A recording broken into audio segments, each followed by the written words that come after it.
Assalamualaikum students, how are you? I hope you are safe and healthy at your home.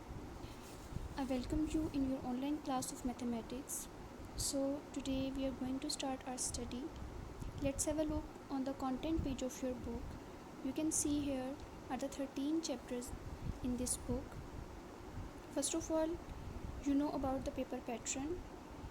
Let's have a look on the paper pattern.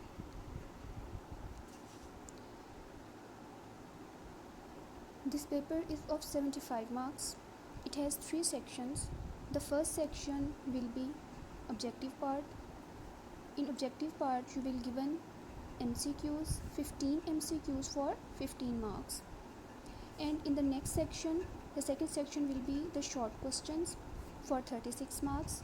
Attempt any 6 questions out of 9 from each section. Each section means from question number 2, question number 3 and question number 4, you have to attempt only 6 questions out of 9 from each question. In question number 2, short questions will be given from chapter 1, 2 and 3.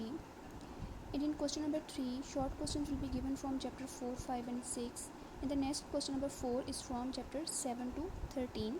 So total marks of these all questions will be 36 marks. 12 marks for each question. The third section will be long questions for 24 marks. Attempt any 3 questions out of 5, but question number 9 is compulsory. Each question carry 8 marks. That means you have to attempt question number 9.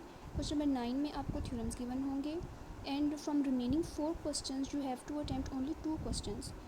Question number 9 is included in these 3 questions.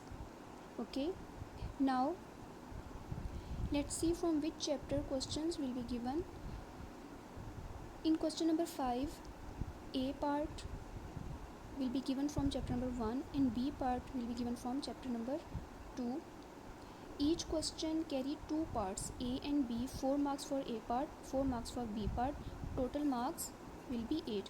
As you already seen, each question carry 8 marks. So now next question number 6, A part will be given from chapter number 3, B part from chapter number 4. In question number 7, A part from chapter number 5 and B part from chapter number 6. Here question number 8, A part from chapter number 7 and B from chapter number 13.